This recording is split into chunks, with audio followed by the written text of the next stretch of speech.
This society will always be as a drunken of the wine.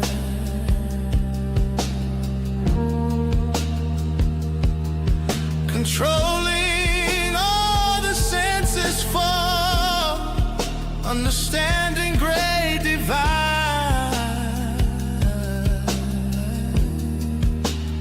I will sense fire to this land.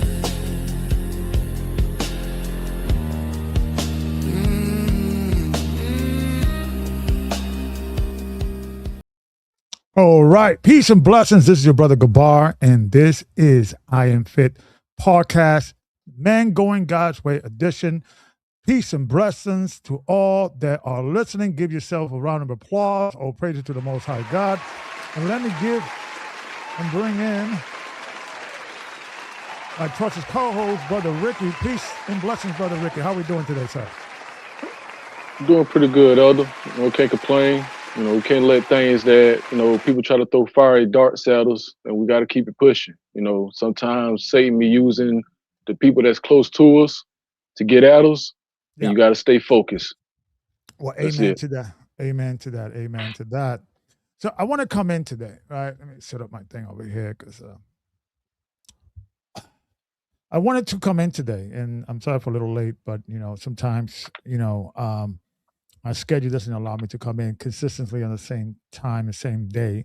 So make sure you hit that like and subscribe button, and especially the notification, because it will send you either text or email. I don't know how it works, but a notification that, hey, I'm coming on. For those that may be saying, hey, Gabar, I missed you. I'd like to see you live when you come on. It's like probably the notification will probably help you out with that. But I wanted to come in and to have a conversation today. You guys seen the title, the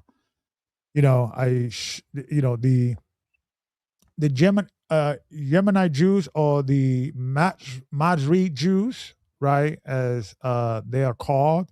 We're going to be discussing them today, and we're going to be discussing them today because I think this is a conversation we need to have because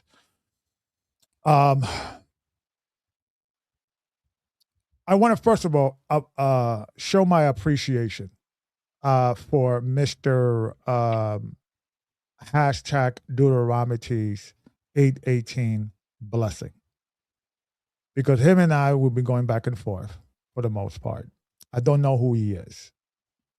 I don't know if he's white. I don't know if he's black. I don't know if he's Hispanic. I don't know if he's a woman. I don't know if he's a man. I'm assuming he's probably a man. But what he is definitely doing, he is defending the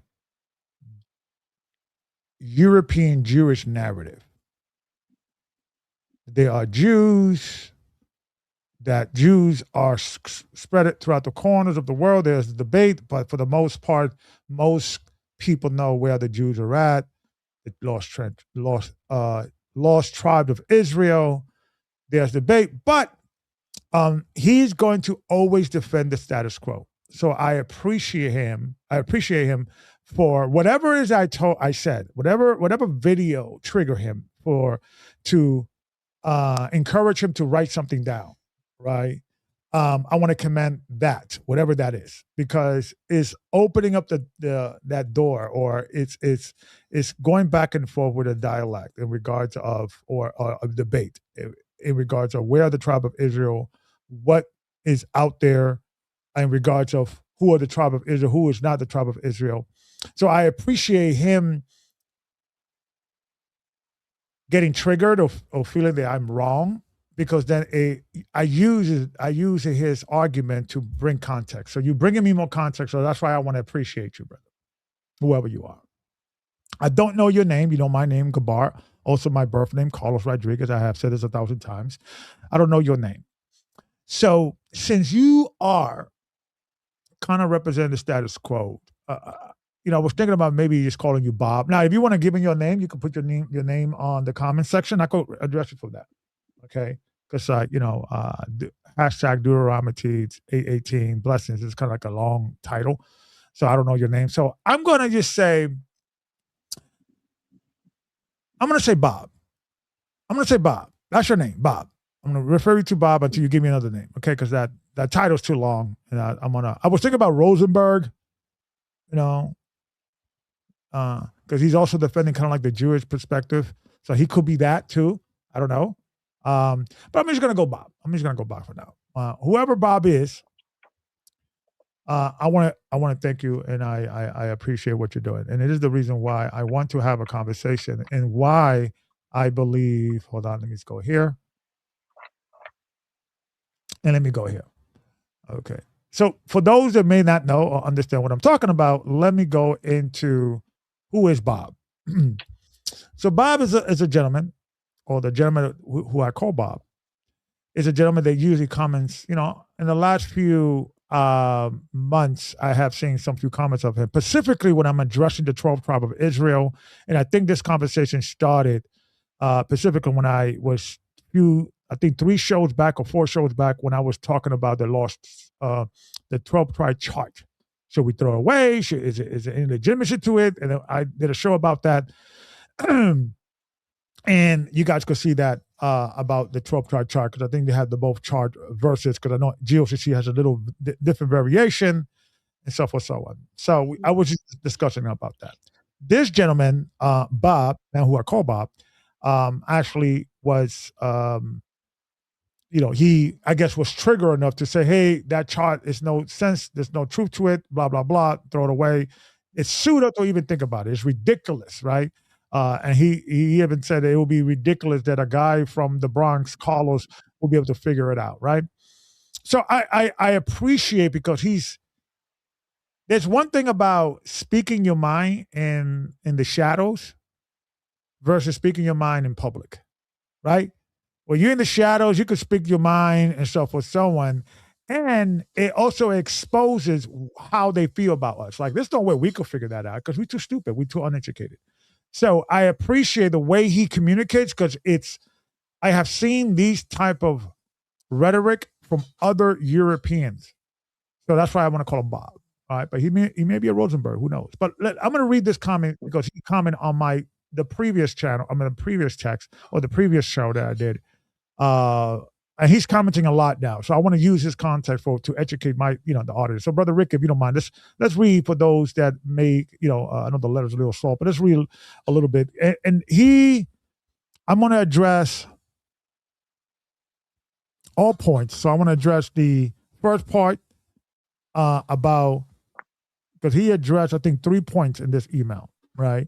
And I'm going to address all 3. So let's go with the comment, and then we're gonna address it. Brother Rick. Right. Thank you, sir. The Native Americans are not Israelites just because Joseph Smith claims it. The historical link between Mizrahi Jews and the tribes of Gad, Reuben, and Manasseh is noted in biblical texts like 1 Chronicles 5:26. So, respect is out the window, right? Because we could clearly see with the sarcastic nature, right? Because it says the Native Americans are not Israelites just because Joseph Smith claimed it, first of all.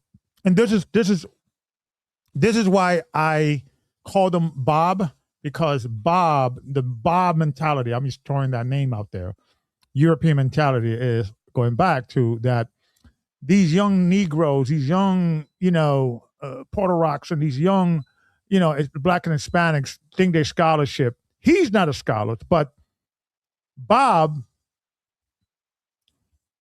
usually comes around Black and brown circles to make himself feel better about his where he's at in life, right?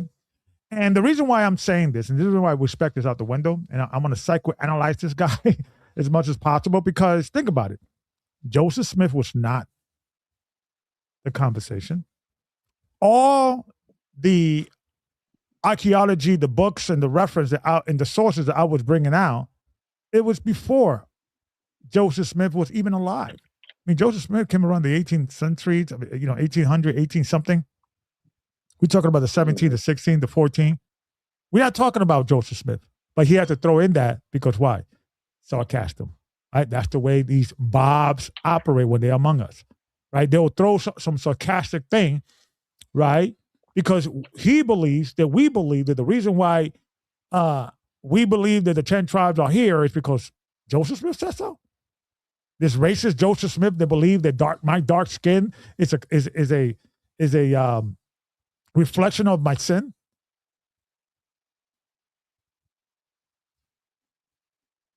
We're gonna even reference him as a serious situation. So Bob is just as much as delusional as much as Joseph Smith is in regard to this subject matter. That's why the problem with white people and people like Bob, not all white people, but people think like Bob. White people think like that, or people that have the mentality of Bob, is this.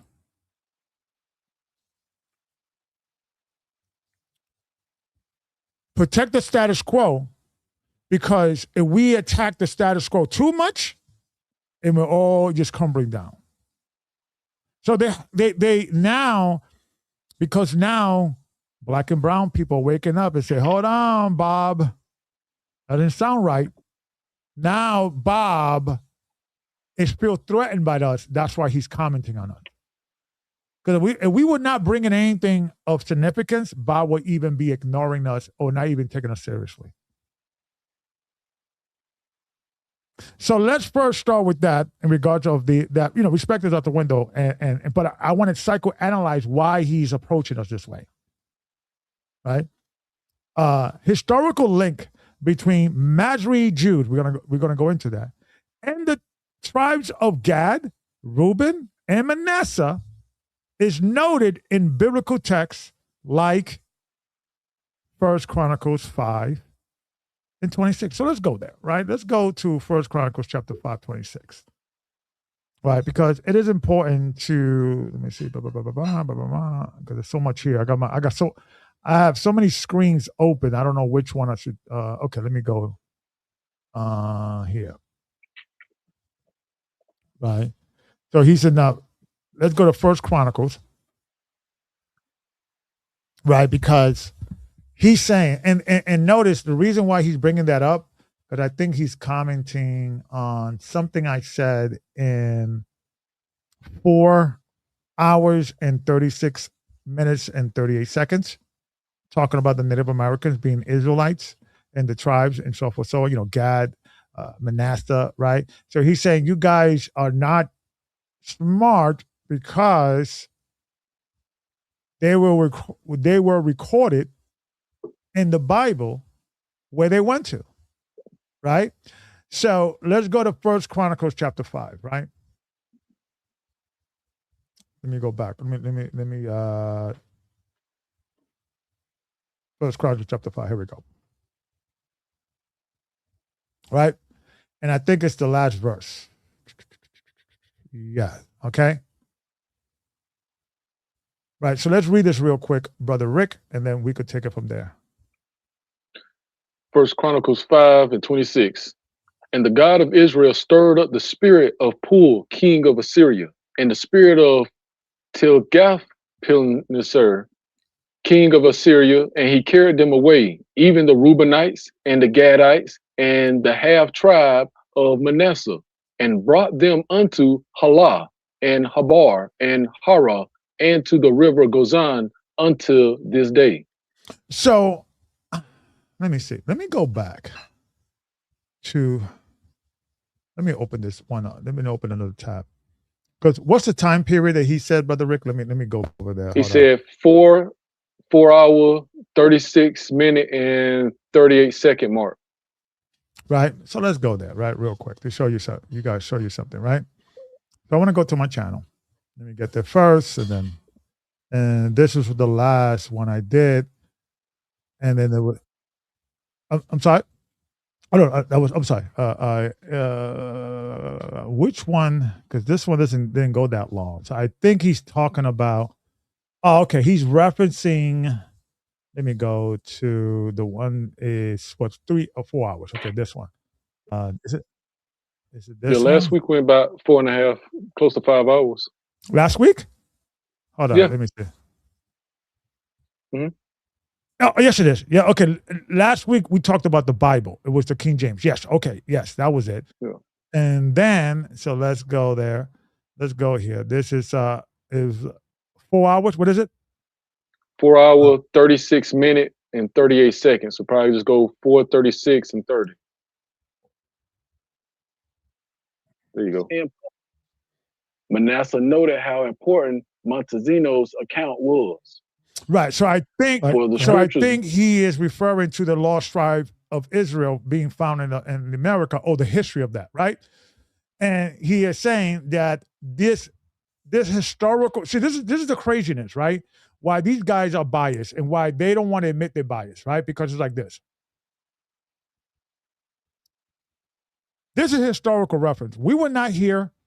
This happened a long time ago. This is history. This is how we figure out where we came from, how we got here, who we are.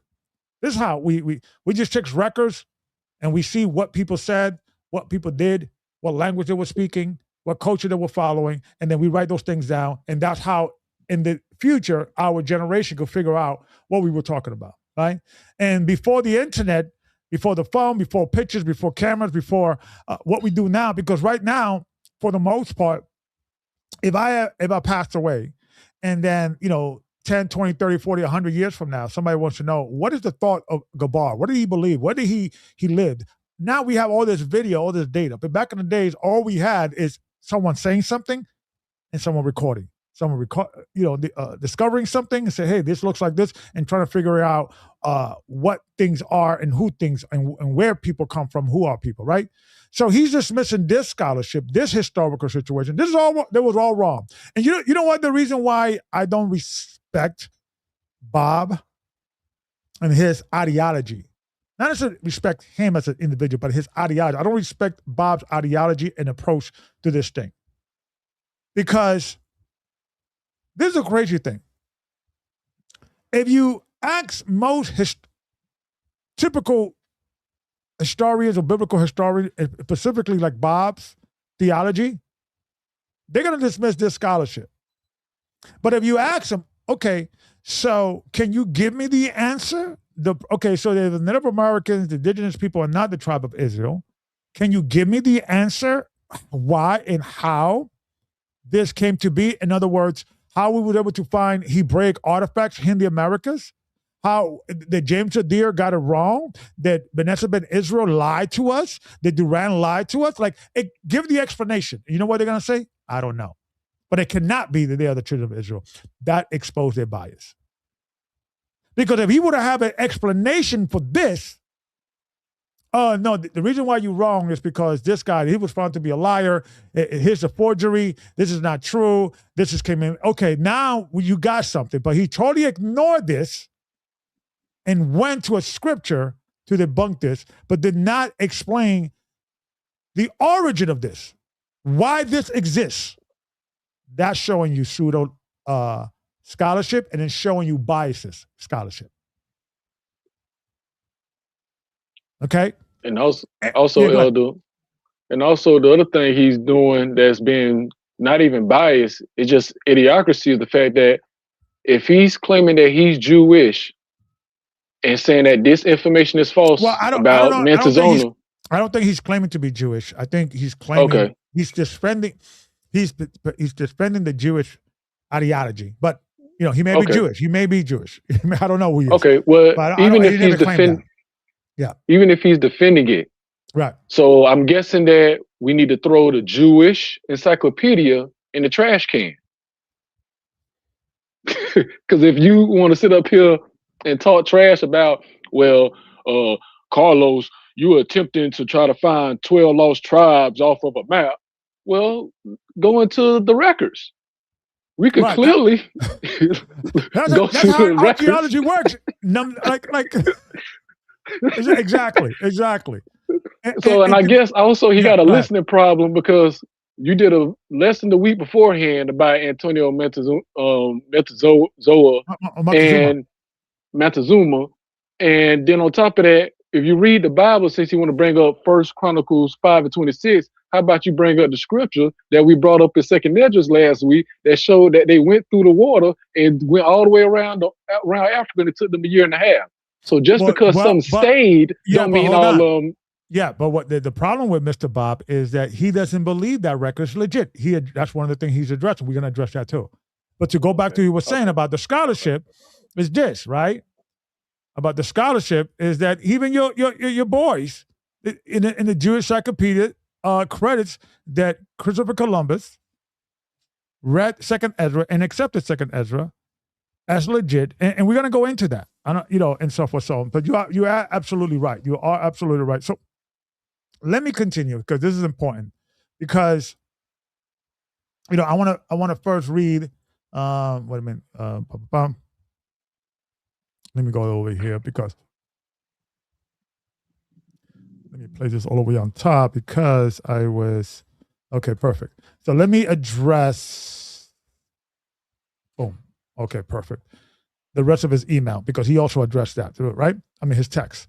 So okay. So so let's go to we read the scripture. Let's first read the scriptures once again. Yeah, he is claiming that these are the areas, right? So I want to first go into the king of Syria, and he carried them away. Even Reuben, brought them into Hala, right? So let's go into these geographic locations. This is very important, right? Because we're gonna digest all of this, right? Hala was by the Mediterranean, right? A city, by the Mediterranean, Assyrian control or the Israelite captive in the where is I need to get the map, okay? And a lot of these places, of course, are in the Middle East, right? And you got also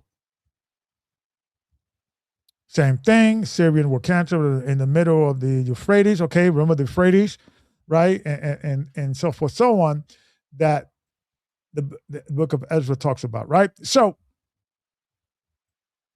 the reason why he mentioned, right? Let me go. Where is the spot? Okay, let me go here. So he says, so his point is the reason why Matasimo, Vanessa Ben Israel, Duran, James Adair, and all the other people that were saying, yo, we found the tribe of Israel, they were all wrong because they didn't read this scripture, right?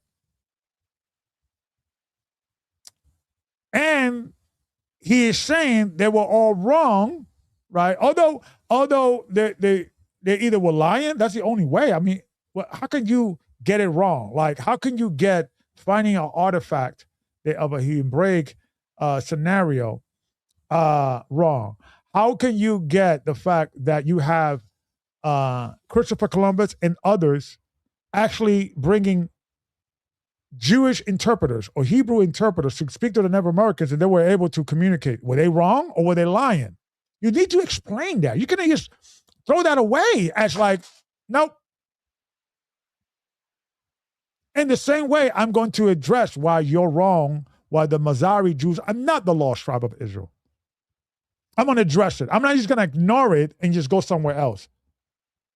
I'm going to address why you're wrong and why using the argument of 1 Chronicles chapter 5:26 about where the 10 tribes went, right? As evidence that the entire conversation about what happened in early America, the discovery of Christopher Columbus, I mean, there's statutes about him, right? He was wrong? Okay, bring that scholarship. Don't bring just what you believe in. See, you're doing the same thing that unfortunately the racist Hebrew Israelites do. They will bring they will ignore the scripture and will go somewhere else. Or let me show you this precept. I understand that precept, but explain to me this precept. Give me the context of this precept or this scripture, right? So that's very important. You cannot just ignore what I address. In other words, okay, if Christopher Columbus was using a pseudo work called the Apocrypha in his writings, right?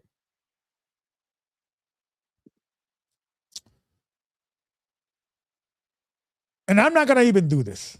I'm not going to even do this myself. Ricky, if you don't mind, brother, when you get a chance, while I'm talking and while I'm I want you have a computer in front of you? Yeah, I got everything in front of me. And you could share your computer, right? Yep. So, okay, I just want to make sure you could do that.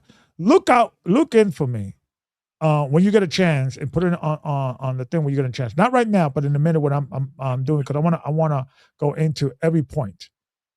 Did Okay. any of the early so-called church fathers? I'm not gonna go even give it to any apostle quoted the scriptures, because I'm doing research on that, and I want to confirm it because I don't want to be biased. See that? But I'm just curious what will come up. If you said that did any of the early church fathers, or any of the church fathers, 100 years in, 100, anything after that, I don't care. Just within 100 years, you know what? Let me be fair. Let me say within 200. Okay. You know what? Let me be fair, even more fair. Let me give you more time.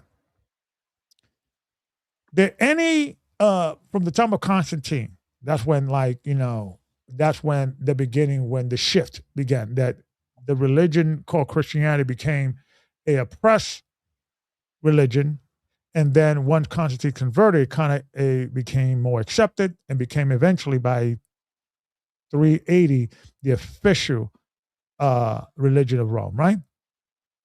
So 325 on backwards. Can you just Google for me when you get a chance? Okay. Did any of the early church fathers quoted specifically the second book of Ezra and the Apocrypha, or any book of specifically, not just the Apocrypha, because the Apocrypha is kind of like it's a collection of different books, but specifically First Ezra and so forth. So when you get a chance, look for that. But let me read all of this first. Let's read all of this, and then we're going to address each point, because I want to just go over the bullet points, right? So let's read the second. Second Ezra was not written by Ezra, and was written 600 years after his life. Now this is what he says. These are some examples why the Apocrypha is rejected. Second Ezra contradicts Ezra. Now, this is why I know this guy is pseudo. With all due respect, Brother Bob, I know where you got this from.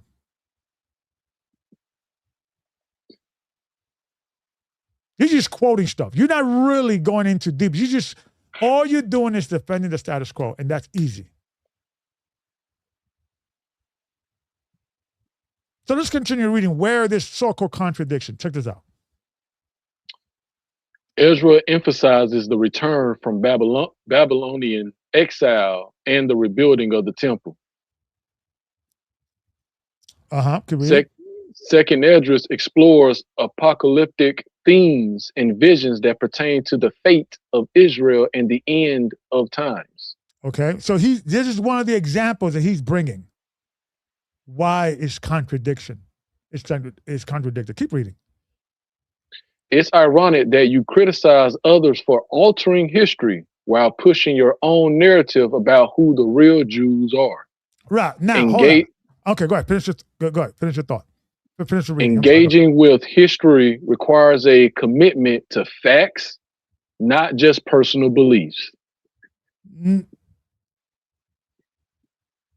That's irony for you. When I read this, I'm like, yo, this dude knows what he's reading? Like, does he understand what he's reading?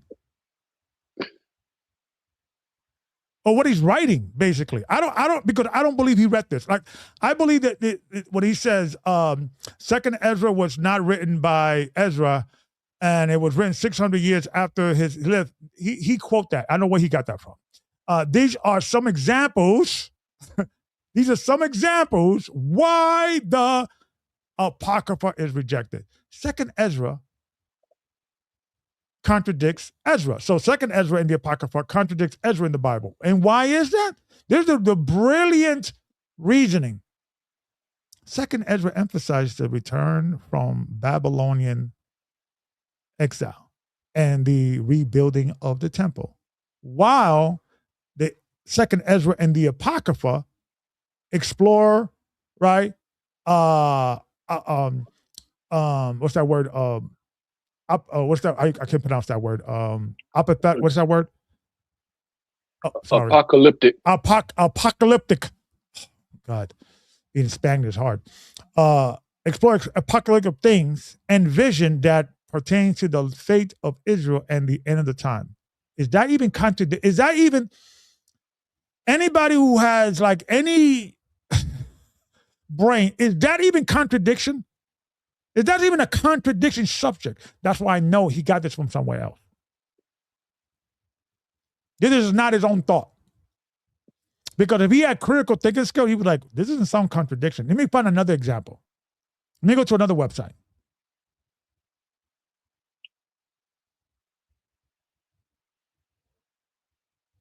And he's doing the same. He is accusing me exactly what he's doing. So let's go into, so now to show you where his head is at, because he's addressing stuff that we didn't even address.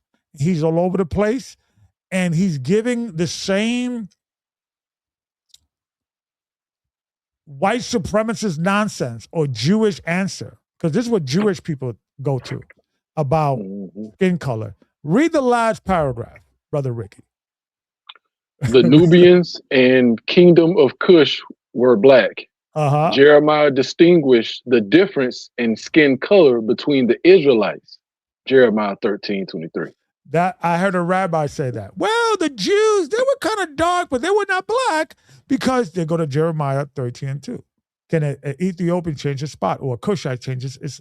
Can a leper change his spot, and can a Cushite change his skin? So a lot of these rabbis, that's why I was like, really like, should I call him Bob or I should call him Rosenberg? But I probably don't want to get a strike or certain. But Small Hat, I don't know, but he is speaking like someone who had been trained by the Small Hats or educated by the Small Hats. So he's probably going to Jewish sources. Modern Jewish sources, they are giving their own opinion. That's why he ignored the scholarship of Matasimos and Benetzer ben Israel and all the discovery and all the books I was talking about. He didn't address it. Why? Because his opinion, and it's ironic that he's talking about I'm being ironic, because he's just bringing his opinion.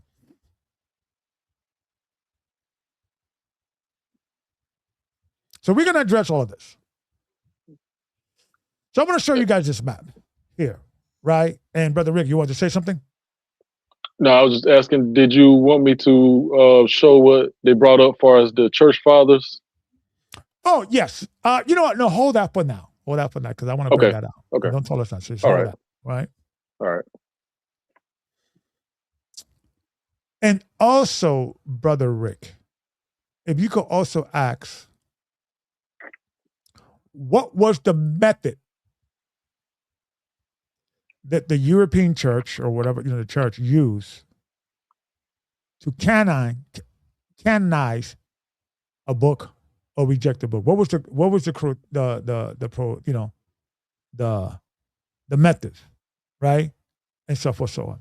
So while you're doing that, Brother Rick, right? Mm-hmm. I want to show everybody here this calendar. So this is a calendar from a Jewish website. It's not under any other, it's just a website that show where are the Jewish population in the world, right? So by location, and also by like what a congregation, what type of Jew they are or what have you, and it is qualified by colors. So the top one is and because they kind of made it by location, not necessarily by racial group necessarily, but just by location. So the first one is black, which in the only spot that is black is in, and let me see if I could find the website that, because sometimes I take stuff from website and I forget where I get it from, and I gotta stop doing that. I said this over here, blah, blah, blah. No, this is not it. But I'll get to it. But let me show you guys something that I think is important that you need to understand. Right. So let me go here. There you go. I could see this much better over here. So the black one on top is Israel Palestine homeland. So this is they put the little black in Israel, the land of Israel today.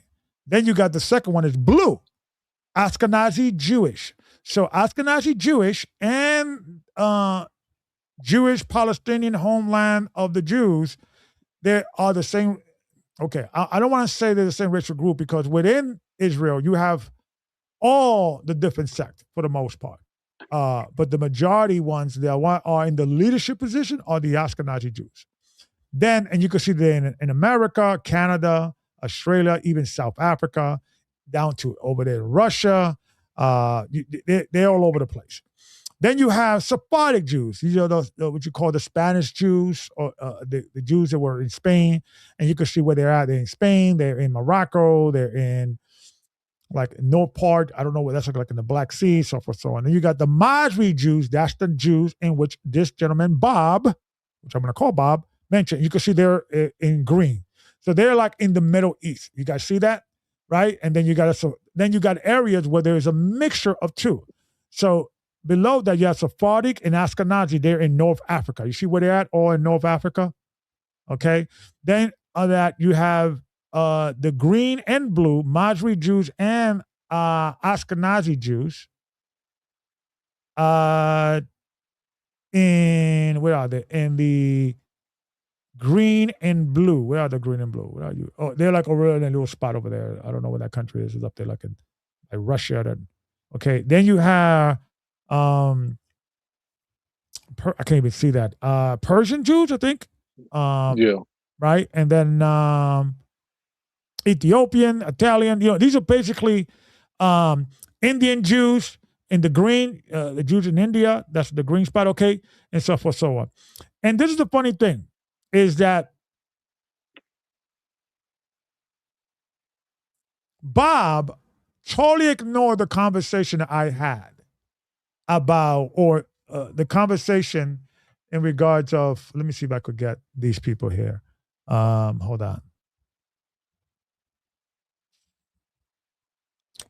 Let me get this over here real quick so you guys could see this, right? Let me go here because I want to bring this out with, like, remember last week when I brought out these folks here? Let me bring this up. And why he's not even considering that he is cutting himself into some degree, right? Or remember, it's funny. This thing is ironic, right? It's loading. Hold on 2 seconds. What's going on here? Let's go. Come on. Okay. So remember when it's loading. So okay, here we go. Remember when he was talking about, you guys are wrong because the Cubans are not the Manasseh and the Puerto Ricans are not the Ephraimites, blah, blah, blah, right?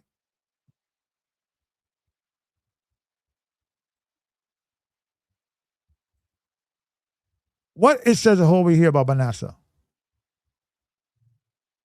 What it says about over here about Manasseh? It says the half tribe of Manasseh.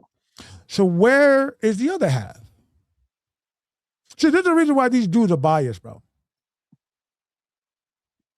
They will totally ignore the fact that we have here the other half that's still behind. This group been calling themselves Manasseh. Their father, our father was Manasseh. And they have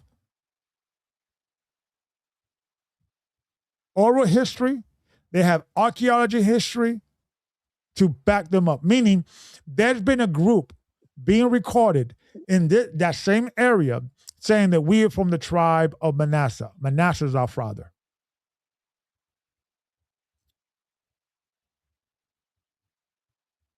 But he's going to ignore this and goes like, well, in the Bible, the reason why you're wrong and the reason why, you should not be listening to Joseph Smith, and nobody's talking about Joseph Smith, right?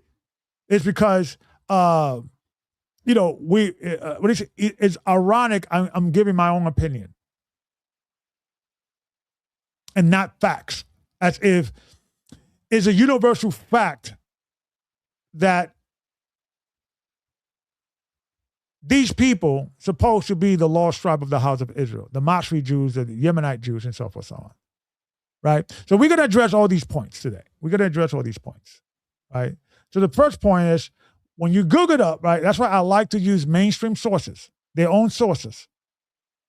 Because the problem is not that the source is not available out there. The problem is that it's not promoted. It gets ignored.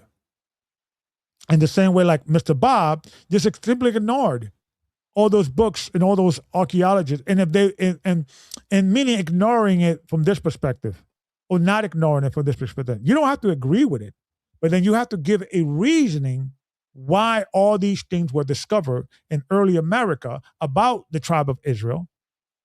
Were they lying? Okay, show your source why you believe you're lying. They were lying. You just cannot give it an opinion, because it's ironic that if you ask someone with Bob's mentality defending the status quo, they're going to say, we don't know why. Maybe this, maybe that. There's no source. This is an opinion. It's kind of ironic. That would be probably an answer that Bob would give, right? So let's read about the Mizrahi Jews, and let's see what they claim to be, and what is usually the consensus in regards who they are, because it's always like a mystery, right? And everything. It's always like a controversial thing, or there's two sides. They say they're this, they say they're that. We don't know, and so forth, so on. So let's see what they say they are, right? So let's read this one. Who are the Mizrahi Jews? And this is the question the question I asked. What tribe are the Mizrahi Jews? I was expecting, since Bob is so smart, these are the lost tribe of Israel that was blah, blah, blah, blah, right? Let's see what it says. Mizrahi Jews aren't from a single tribe, but are descendants of ancient Jewish communities in the Middle East, North Africa, and Central Asia, with roots tracing back to biblical times, particularly Babylonian exile. They identify by the lands they lived in. Hold on. After the Babylonian exile, what with Judah? So if these people would be, I don't believe they are, and I'm going to show you receipts. Not my opinion, the receipts, that these are not true descendants of either Judah, Benjamin, Levi, or anybody else. Okay, you know what? Let me be fair. If there isn't any ounce of evidence of these people being, they would not be of the 10 tribes. They may be a mixer, but I would say, I don't know. I need to do more research, but I do know, these are people of converts. I'm going to be able to prove it very easily. Just by using mainstream information. That's why, Brother Bob, you threw yourself out the window when you brought me with this word. Let's continue. They identify by the lands they lived in, e.g. Iraqi Jews, Yemenite Jews, Iranian Jews, rather than a specific tribal lineage, though some communities like Iraqi Jews have linked to the ancient tribes of Israel through Babylonian history, forming a rich tapestry of cultures from regions like Babylon, Persia, Yemen, and more. Right? So, this is what you will read, right? For the most part. Okay,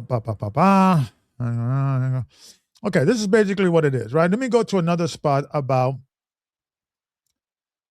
now, when you go into the history, right? First, you ask what tribe you're from, because it's very important what kind of question you should ask in regards to giving you. But more importantly, I'm going to go into the source, where they get it from, right? Let's read this. Yemenite Jews have a history in Yemen for over 2,000 years, with roots possibly tracing to biblical times and King Solomon. King Solomon. Hold on. Not the 10 tribes. So let's rule them out. We're going to go into all of them. It's going to show you this. They're, at best, the Middle Eastern Jews usually gets credited for being leftover Jews from Babylon exile, like they never left. There is some credit of the 10 tribes, but it's very little and very weak. and it's speculative. It's very speculative. It's not that concrete, right? But there's one history you don't see because guys like Bob ignored because they're biased. Let's continue. Marked by unique traditions and periods of Jewish rule, like the Himmerite kingdom, but also significant persecution, culminating in the mass exodus to Israel via Operation Magic Carpet or on Wings of Eagles in 1949 to 50. So a lot of these Jews, that's why reading what you're reading, you got to do the research. The Mizrahi kingdom, it says, period of Jewish rule, like Mizrahi kingdom. When you read this, oh, that must have been an ancient Israelite kingdom, right? Now, let's go into down. It says early history and settlements. Let's read this real quick, right? Biblical origins. Tradition suggests Jews arrived after the first temple's destruction, while historians link early settlement to King Solomon's trade routes 900 before Christian era. Yeah, so a lot of these Jewish people, individuals from the Middle East, they credit it because a lot of it has to go back to King Solomon, the queenship of Egypt at that time, or in Ethiopia, excuse me. They link back to that. So a lot of them not even associating with the whole 10 tribes, right? So brother Bob, you gotta come up with that. This is weak scholarship. This is not strong scholarship. And we're going to investigate who are the Mizrahi kingdom and what they're all about, right? Let's read this real quick. So that's one early history settlement, right? Like how they got there. Oh, because of Solomon. Another theory is this. Let's read it. Himmerite kingdom. Around the 4th century CE, Judaism became prominent, with Himmerite rulers converting. Uh-oh.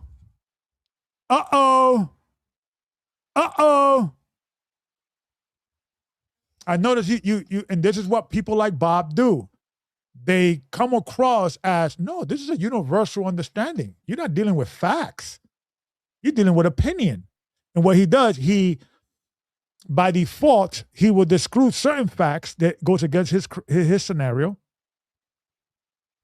and only focus in certain situations and put a blanket statement on all the Mizrahi Jews that they all come from the 10 tribes. See how that's how they do it? That's how they do it. These are converts. And I'm going to show you that.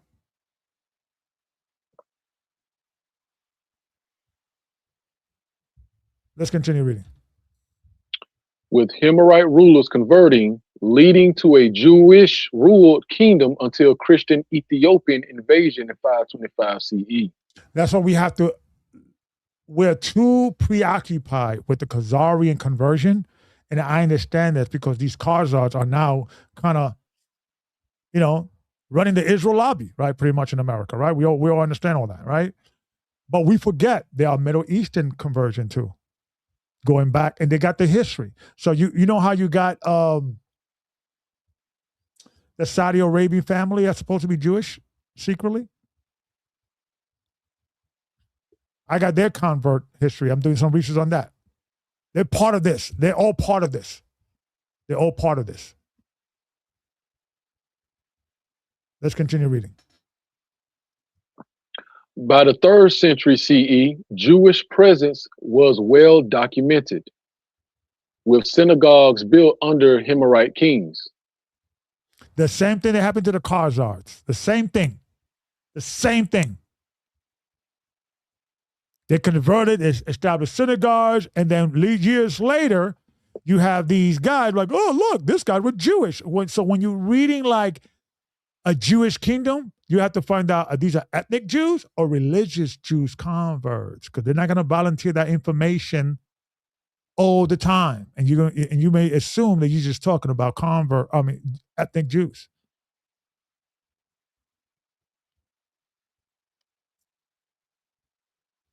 And here they are. right? Are Kurdish Jews converts? That's the question. And this is what it says. Check this out. Kurdish Jews are generally not considered converts, but rather an ancient Jewish community indigenous to the Kurdistan region, with traditions linking them to the Assyrian exile of the 10 tribes. Uh-huh. However, some conversion events like that of the Adabin royal family, 1st century CE, did Wait a occur minute. in the region. Hey, Bob, you knew about this conversion kingdom? So you know there's all the Middle Eastern people that, okay, this is what I believe is going on. The Khazars are converts. They're looking at the world who are the tribe of Israel, but they're avoiding certain people and they're only dealing with converts. And you know what? One of the reasons why a major sign that you're dealing with a convert is someone who is following Judaism for a long time, but they don't know what tribe they're from.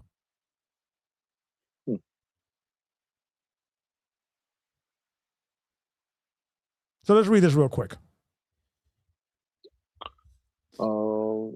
However, some conversion events like that of the Aberdeen royal family, 1st century CE, did occur in the region, potentially mixing lineages, but genetic studies showed their paternal line remained largely distinct.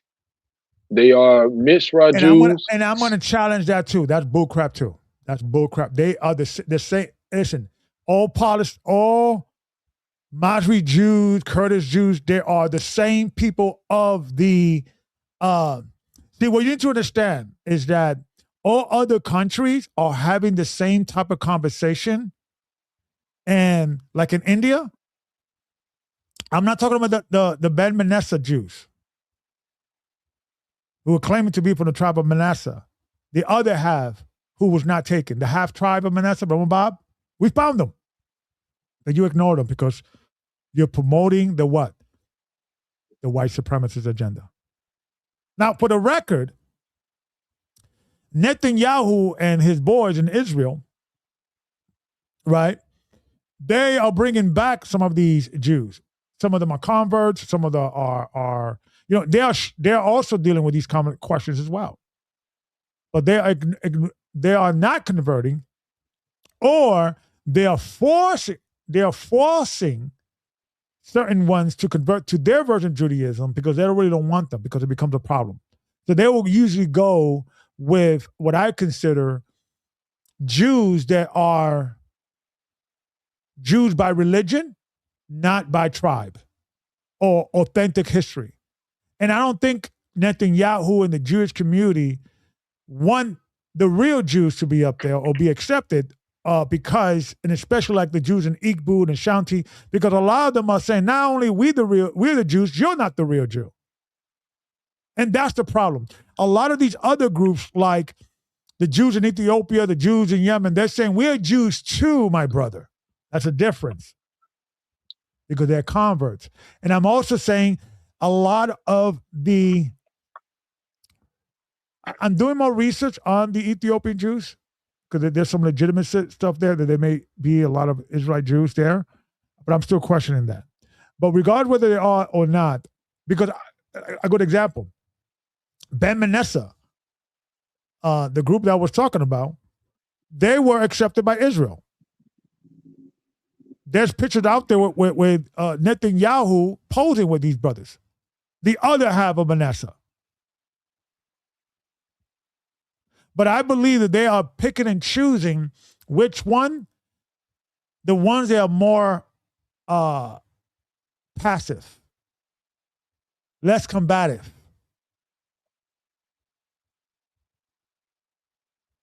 You understand? Imagine there were black and Puerto Ricans, Dominicans out there, Jamaicans, being accepted as Jews in Israel. We'd be like, nah, things need to change up in here. We need a vote. It should be one of us being the prime minister. They don't want that. They want to keep they want to present the illusion that they're trying to find all the tribes, But when they're trying to do, they try to minimize the truth as much as possible, who are the real authentic Jews, and keep it a mystery. We don't know. We think of this, but they are in charge. They're the one picking and choosing who is a Jew. The Ashkenazi ones, who are converts.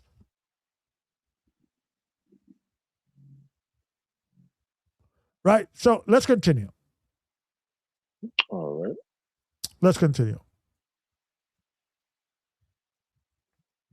What we read into? Let me see. Keep reading. Yeah, you read all this? Yeah. No, I didn't read it all. I don't think I read it all yet. Still got. Okay, go ahead. No, you don't want Kurdish Jewish trades back to the to the Syrian conquest. No. Okay, so these guys. So you have like they're gonna trade because you have to be very careful when it says tradition, their tradition. Basically, it's what they're saying now. But when you look at the ancient Israelites, because I want to show you an example what I'm saying, what I'm trying to explain here, right? Let me see if I could. Okay. This is the ancient kingdom of Hammari, right? And you see Ethiopia, that's like Africa, in the bottom here. Then you got this is like the Middle East kind of scenario, right? And this is where Mecca is at, right? So, do you remember when you hear a lot of Jews that, a lot of Muslims talk about that Muhammad first went to the Jews, right? And they rejected him, and then he kind of walked around them. But were these Jews ethnic Jews or religious Jews? Because at that time, Muhammad's kingdom converted.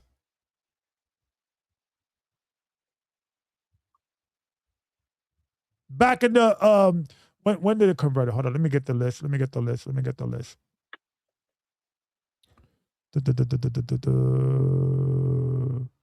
Yemen, the 6th century.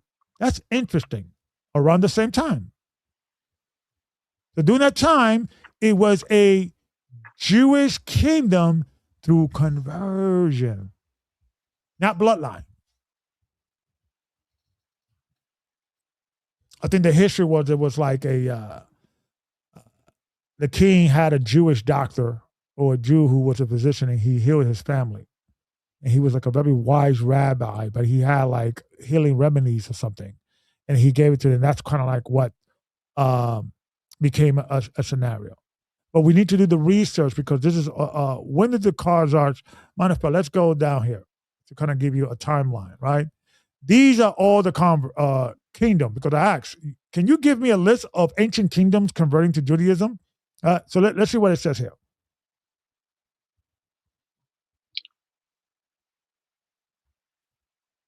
Brother Rick, you see that? You see that? Yeah. Oh, while no Lord, just read the names, or what do you? That says while no large establishment. Yep. Okay. While no large established ancient kingdoms converted wholesale to Judaism, significant rulers and populations like the rulers of Adabin, northern Iraq, and the Himmerite kingdom, Yemen, in the 1st through 6th century CE, along with some groups in the Roman Empire, converted. This is the way he said. See, that's why you got to be very careful because even the explanation is still filtered with biases. However, you got to cut through all those layers. Who are these Roman converts?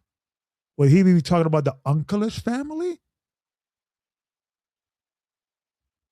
Who were in charge of the Uncleus Targum? Come on, dude. It's like after a while, bro. If you don't see your own biases, Bob, come on. And see, this is the reason why guys like Bob or people with Bob's mentality created the necessity and the resentment that creates black racist organizations like the Hebrew Israelite from One West. Because your biases is such a like it's canning. It's uncanny. Your delusion. See, the reason why white people, like Bob says, I don't see color, because, hey, brother Ricky, what is the option of color? When there's no color, what is the option? The When there's absence of no, color? yeah, white. So when white people say, I don't see color, that means I see everybody white. Jesus Christ is white. Tarzan is white. Adam and Eve is white. You know, there's Buick. I mean, everybody, you know, white racism. Okay. You know how let me try to get the right thoughts. You know how the Hebrew Israelite said that everybody's an Israelite, you know, everybody's a Jew, everybody, you know, Canita's is an Israelite, everybody's an Israelite, right? It's the same thing with white people, like Bob, mindset. Everybody's white. Everybody in the white in the Bible. I don't see no color in the Bible. Everybody's white in the Bible. Right? So let's go into the examples of conversion kingdoms, right? And I'm just going to deal with it because I'm doing more research because there are more. I'm like, wow, why are these people, you know, converting? I mean, it's cool. It's great. The God of Israel. I worship the God of Israel too, but what's going on? Was there an agenda?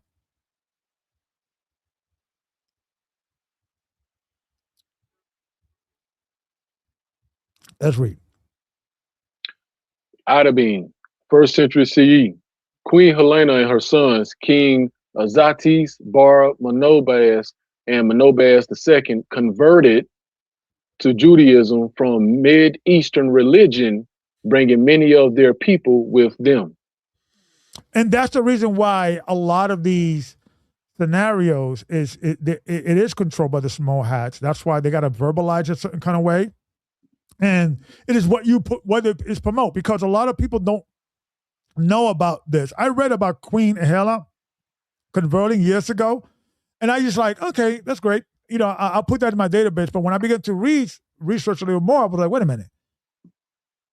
Like this is another conversion scenario like the Khazar. Same thing. Like, wow, this is like, you know, but you start, you don't put the pieces together all together until someone like Bob, right? Because I kind of knew about this. I also knew about the Yemenite. There was always a thing of like where they came from, whether they came with Abraham, with Solomon, or they came, or they're converts. I heard that, but I didn't know where that came from. And when you start digging a little deeper, I was like, wait a minute. Why they're not leading with that? Meaning, who are the Jews in Yemen? Oh, they are converts. But they say they've this, that, and the other. See, they flip it around. All the strongest evidence is pointing to their converts. They don't promote that. They'll promote, oh, they're from the tribe of, you know, Gad and Levi and Simeon and the half tribe of Manasseh.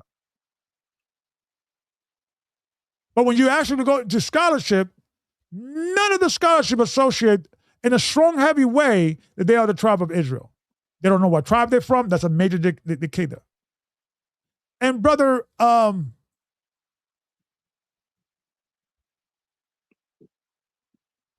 me show you something.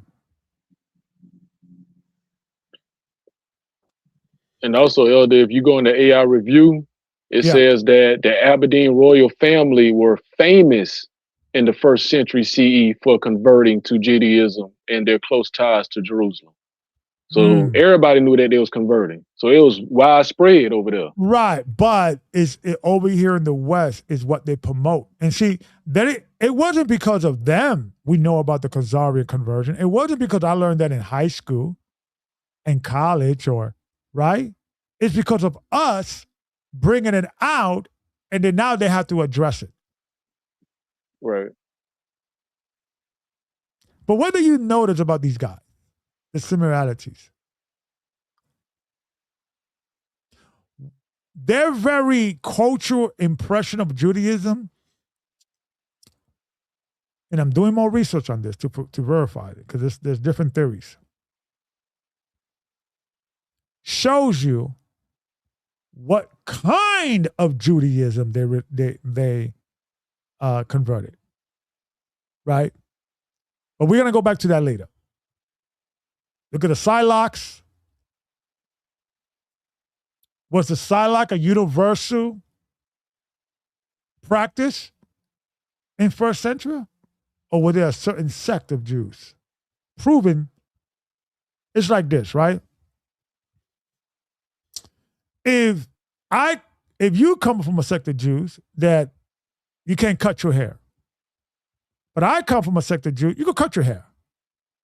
And then the Yemenite Jews have a tradition that you can't cut your hair.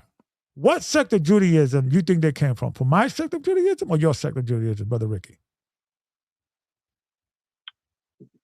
Let's just say you're a rabbi living in the first century, and I'm a rabbi living in the second century. Okay. And we are trying to investigate what sect of Judaism the Yemenite Jews converted to. Let's say you're a rabbi that teaches you're not allowed to cut your hair. I'm a rabbi that teaches that you can't cut your hair.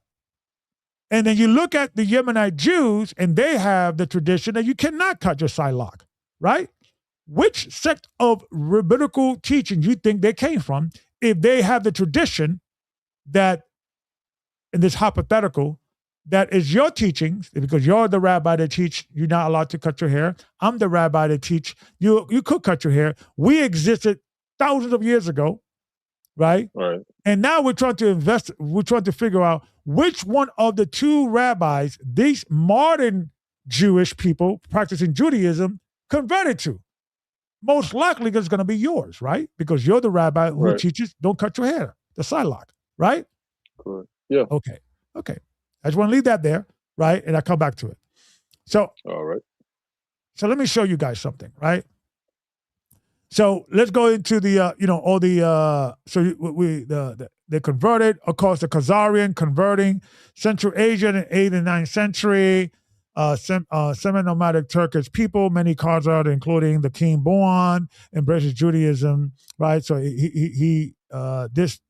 this is much later than the ancient example, blah, blah, blah. Continue reading. Go ahead, Brother Rick. The Iturians, 2nd century BCE, according to the historian. Who is these guys? And that's what I'm saying. It's like,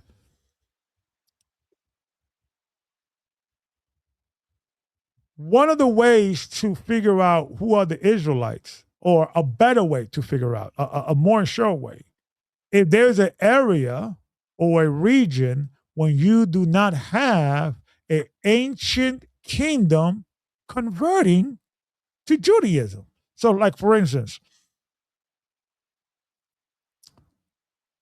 if you find Jews in Africa, like the Lumba, the Igbos, and that they have a history of that, we've been Jews and we know what tribe we're from and everything, right? Being ignored for the most part with academia, right? And this is the ironic, right, it is ironic that Bob is calling me biased when he's being biased. Because who do you think has a better chance to be an affected Jew? An Igbo or a Lumba that don't have any history of conversion? Or the Yemen Jews, the Iraqi Jews, that have a history of their kingdom in that area converting? The Yemen Jews, they don't know what tribe they're from. The Jews in Africa know what tribe they're from.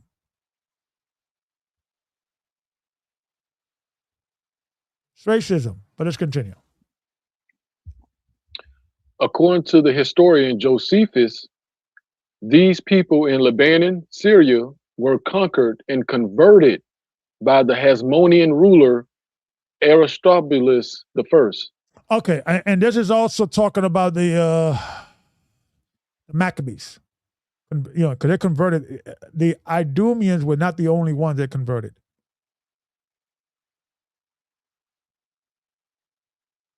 That's right. Don't be fixated by the conversion of the Khazars. Don't be fixated by the conversion of the Edomites. Those are good. The Uncleus, right? You got the other ones, the Yemenite Jews, the Iraqi kingdom. They all come from convert kingdom. They were either forced to convert to Islam or Christianity or what have you because of different religion taking over different regions. And if you want to typecast the African Jews in Africa claiming to be Jews and claiming to be Israelite for different tribes, give me their history of conversion.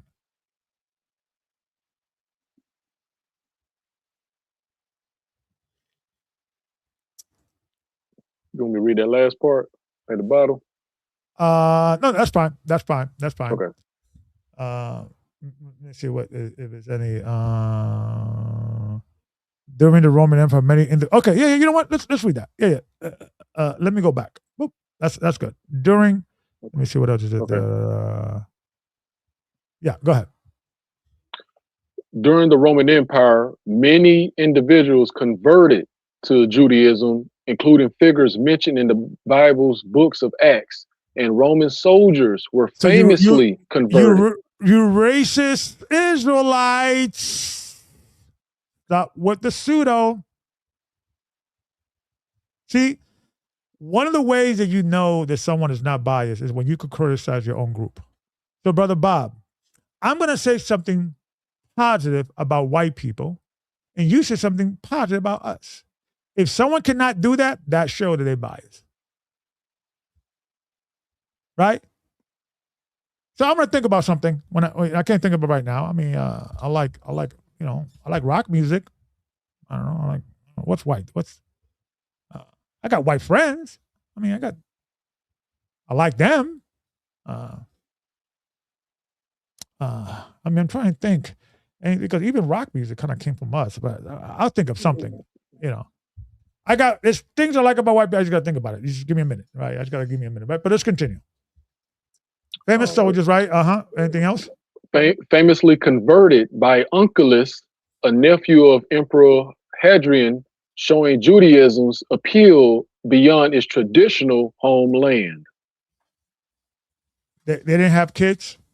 They didn't have offspring.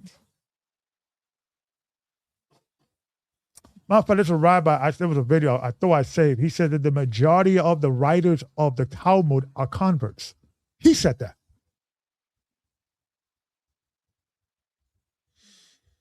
I mean, after a while, man, it's like, dude, if you don't see your bias, man, you know what I mean? Like, I understand we could do mistakes and I was trying to figure out all these lies that, the powers that be has infiltrated. So yeah, we may get certain things wrong.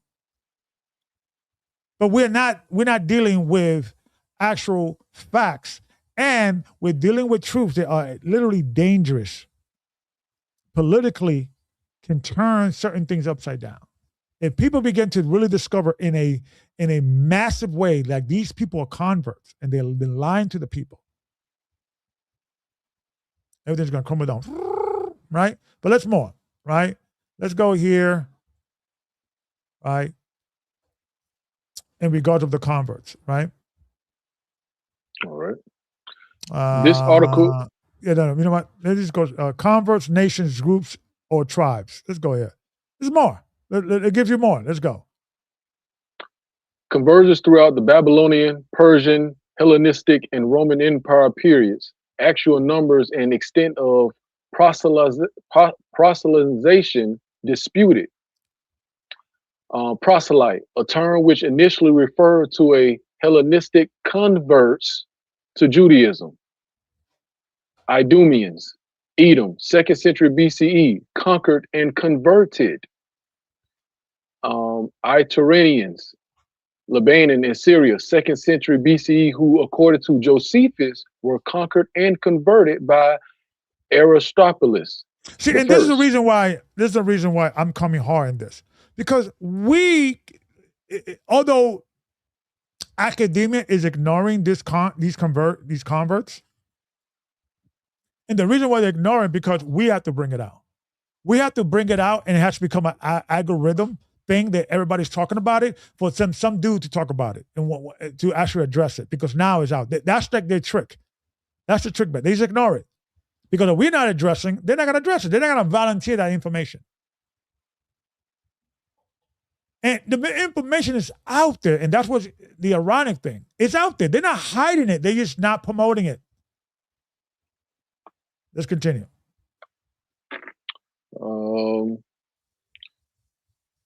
The Abadit,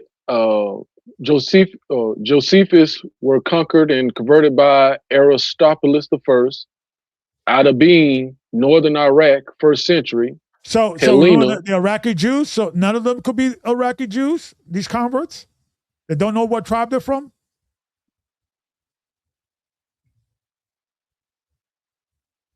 And you racist Israelites, stop ignoring this history, this information. This is very accessible. You had Gentiles converts, man. So Cornelius was not a rarity. He was not like something outside of like, what?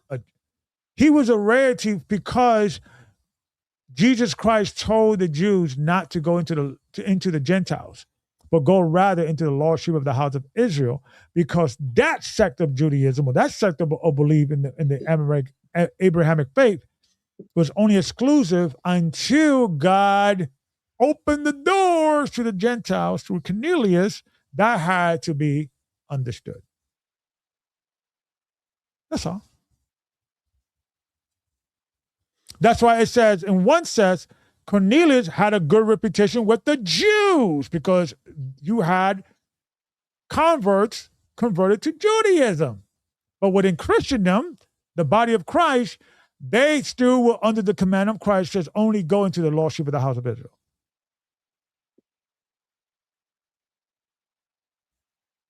It's not rocket science. Let's continue. Helena, queen of Ada being from traditional Greek religion. Isaias bar Manobas, king of Idabean, from a Persian or Mid-Eastern religion. And I'm going to be doing a lesson on all these kingdoms, because it's like, I'm like, yo, it's a lot of converts, man, throughout the history.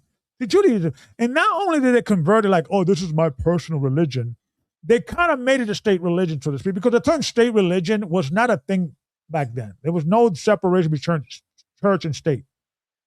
Right? It's that concept is a modern thing, and that we have to address. So I'm going to be doing a lesson, a conversation about this, so then we could really know the vast scale, right, of Gentiles' conversion to our religion. Then now it is a problem in the Middle East to try to identify who's who, because a lot of these Middle Eastern Jews are lying to you about their conversion. They're not even volunteering that information. If there's a history of Native Americans converting to Judaism, of these African tribes converting to Judaism, let me know. I'll bring it out. Let's continue. Samacho, wife of Azates bar Manabas, from a Persian or Mid-Eastern religion. So all these Middle Eastern kingdoms, I'm sorry I keep interrupting, man. Of course, I'm sorry. I got this bad habit. But all these kingdoms are all in the Middle East, and when you ask these questions about who are the this and that, they usually goes, who are these Jews over here? Oh, they are descendants from the Babylonian. They came to this because of Solomon, and they maybe be of the 10 tribes, but they never tell you what tribe they're from. And they'll never tell you that their kingdom converted. So they should lead with, well, I'm probably a convert because my kingdom thousands of years ago, 100 years ago, a few hundred years ago, converted. And, and it's when you read the whole thing, not only they're converted, they open up synagogues all over the place. Mm-hmm. And one of the reasons why a lot of these kings in these kingdoms converted, and a lot of the other, within Judaism, you can't forcefully convert somebody. That's why Icarius told the Edomites, you can convert or get out. It has to be like you have to willfully do it. You cannot. It's like that's a whole different conversation. But when you look at what they did to influence their kingdom, they opened synagogues, and when you look at the history of these individual kingdoms, thousands of people converted. It became the state religion without that term state religion, if that makes sense.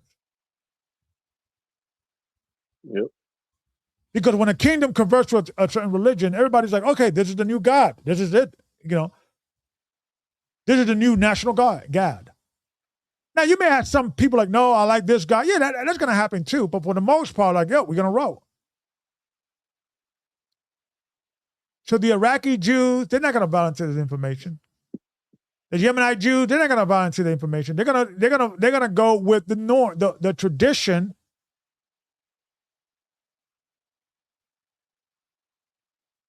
Right.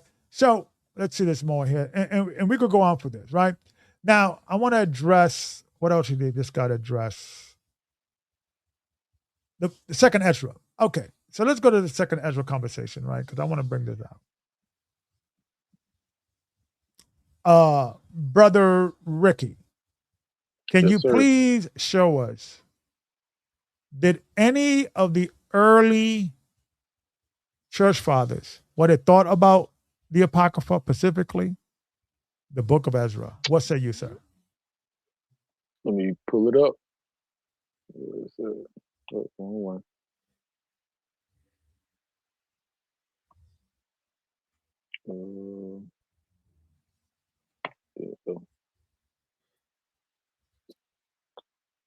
Here we go.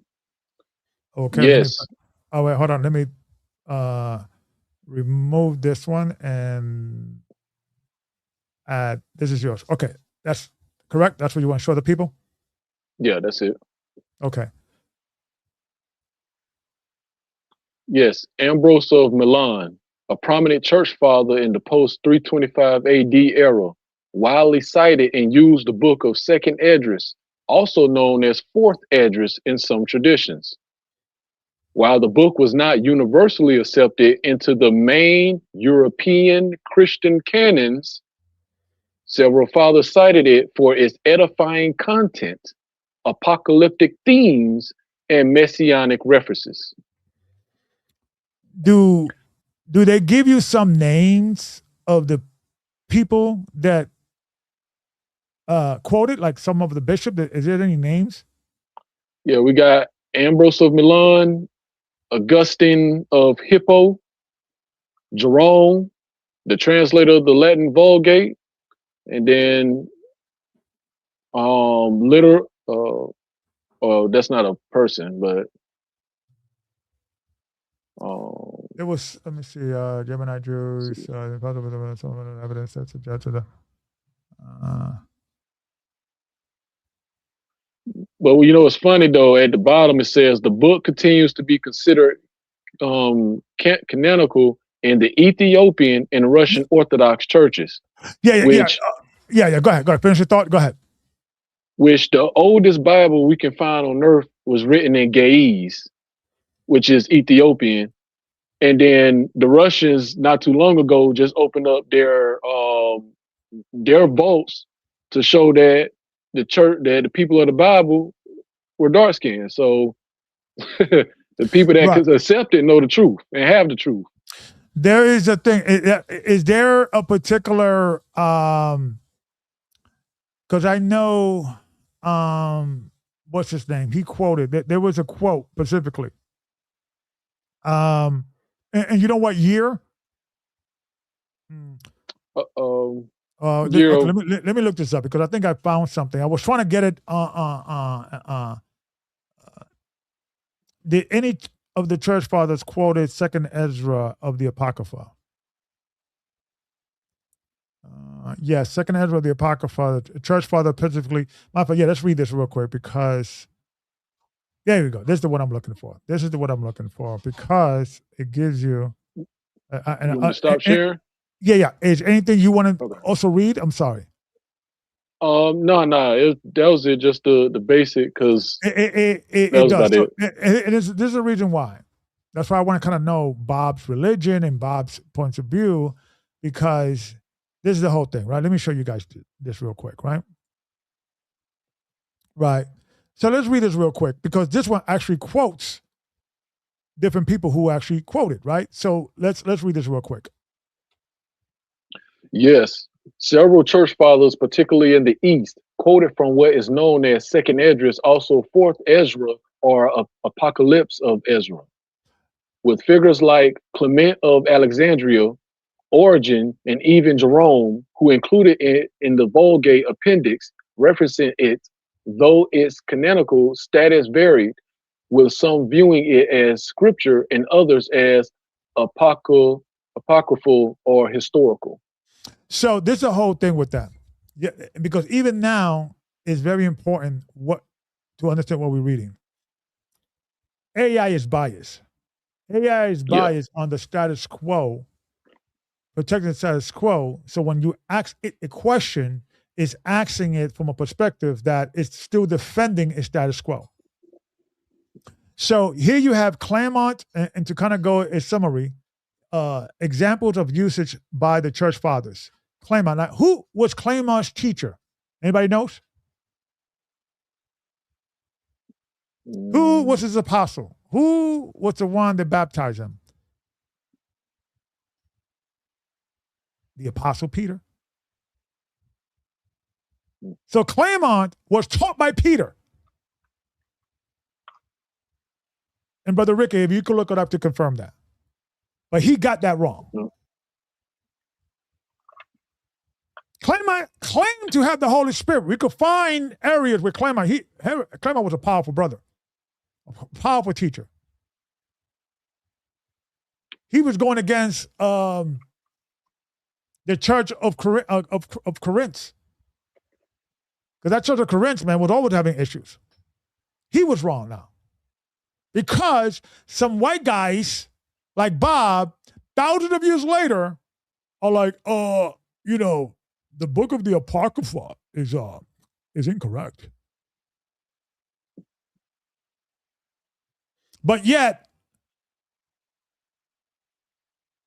it was what, 1850 something, 54, 55, that they began to remove the Apocrypha over here in the Americas. So let's continue reading, if you don't mind. Alrighty. Clement of Alexandria, 150 to 217 AD, recognized Second Esdras, showing early Eastern acceptance. Origen, 185 to 254 AD, included Second Esdras in lists alongside Maccabees, indicating its importance to him, though he was cautious about its place. Jerome, 340 to 420 AD, translated into the Latin and placed it in an appendix to his Vulgate, acknowledging its widespread use but differentiating it from core canonical books. Right. So when you're reading this, you got to understand you're reading this from the perspective that you're reading this from the West, and it's giving you an explanation why, although the Apocrypha is not in our Bibles every day, right? It's giving you but although that he did accept this, but although, who's saying that? Who's giving you that perspective? The although. Was Claremont and all these guys and Jerome were like, I don't know if this scripture is legit, but I'm going to use it anyway? No. Yeah, they were having issues about where to put it, and there's all kinds of historical questions, yes. And Brother Ricky, that you looked out for how do the early church fathers or they canonized the Bible, how the Bible was canonized? Yep. Okay, let's get that. Let's get that real quick. Hold on, let me pull it up. So you have Jerome, Origen, Claremont, Eastern churches, the Ethiopian churches, they're all quoting and using the book of Ezra until this day, but it was not until 100 and something years ago, some white dudes, be like, we don't like it, we're going to take it out, and we're going to talk very smart and intelligent and give you our ironic opinion. It's an opinion, dude. That's all you give it. A well thought out opinion, but it's still an opinion. And I'm doing research because I believe that the book of Ezra was quoted. The book of Ezra of the Apocrypha was quoted by the apostles. I'm looking for that. I'm finding. I think I did. I'm trying to get some sources. I'm trying to get a validate because I'm trying to get at least 2 witnesses to confirm what I come about. I got one witness. I need another witness, but I'm putting that in the back burner because now what? Because one of the ways that they began to canonize things is a lot of format, and one of the things that they look for one of the early church fathers quoted this chapter. This book, right? All right, so let's go. What do you say in regards to what's the method?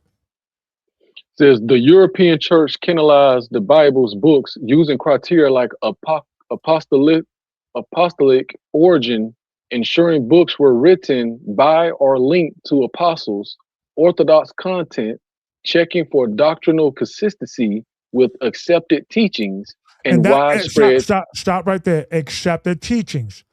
Who determines that?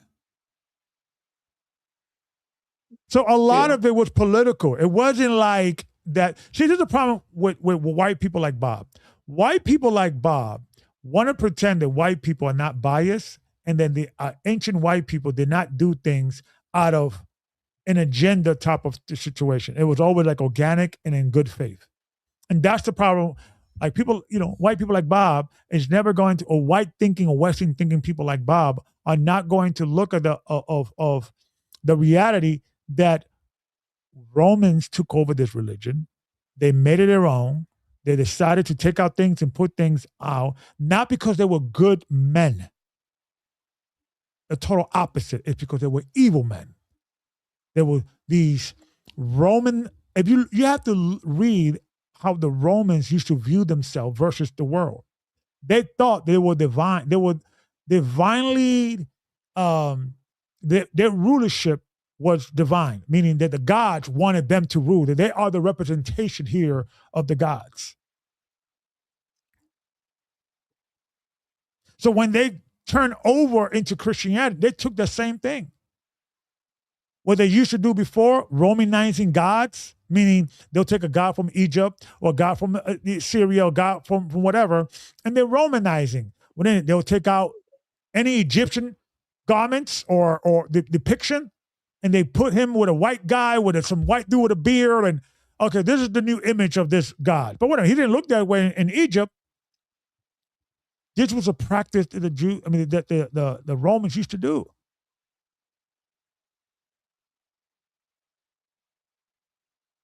So the Apocrypha, specifically the second book of Ezra, fit all that.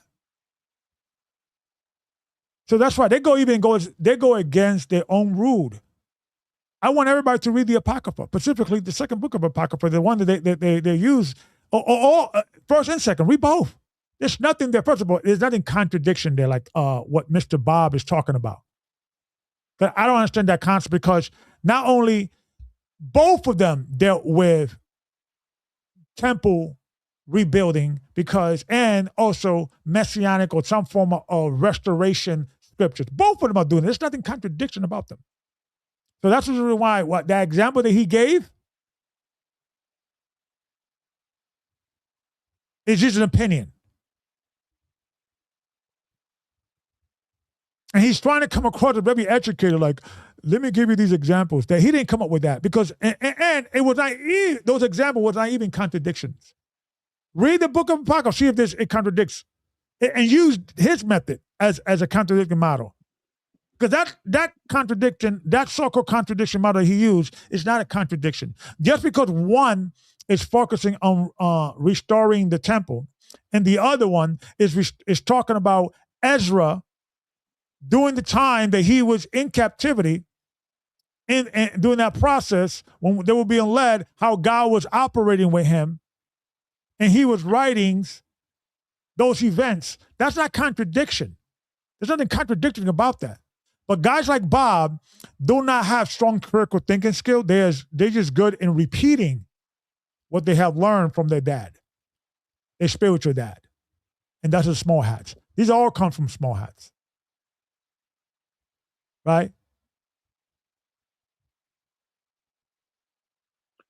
Let's continue reading. What else we got? What else you got, Brother Rick? It also said, and widespread church acceptance, confirming broad usage and recognition as authoritative across Christian communities, culminating in official lists by councils like Rome 382 AD and Carthage 397 AD. Right. And it was a political move, man. That's all it was. It wasn't that big deal, man. We have to stop pretending as if like these dudes are really doing their best and are here in good faith in trying to find truth. No, they have an agenda.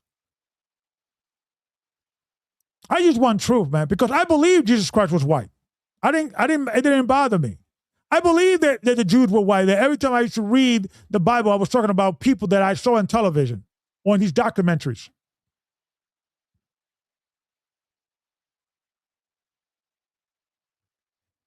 But when I began to like, wait a minute, and see, there's a problem with white people. Dudes, you're not going to, or white people that think like Bob, you guys never going to be respected until you start addressing your hypocrisy.